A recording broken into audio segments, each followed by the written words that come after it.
Hello everyone, welcome back to my channel Lata daily life blog থেকে আমি লতা বলতেছি। তো আজকে নিয়ে আসলাম আরেকটি ভিডিও। এখন বাজে রাত 12টা। তো আমি তো বাবার বাসায় এসেছি।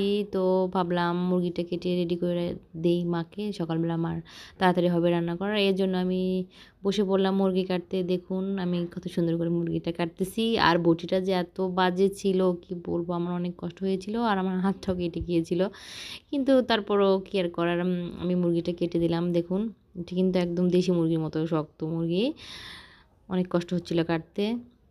মুরগির পেটে কিন্তু অনেকগুলো ডিমও ছিল। আমার যে কী কষ্ট লাগছিল, মনে হচ্ছিল ইস মুরগিটা যদি থাকতো তাহলে কতগুলো ডিম পারতো।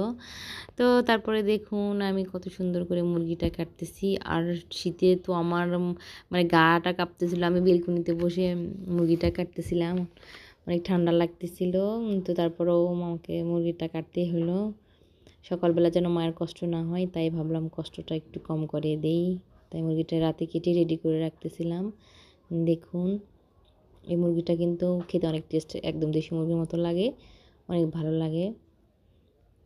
দেখুন তারপরে আমি কিভাবে কাটতেছি। ভালো লাগলে কিন্তু সবাই অবশ্যই লাইক শেয়ার কমেন্টস করবেন। অবশ্যই আমার চ্যানেলটি সাবস্ক্রাইব করবেন, আমার পাশে থাকবেন, আমাকে সাপোর্ট করবেন। আল্লাহ হাফেজ।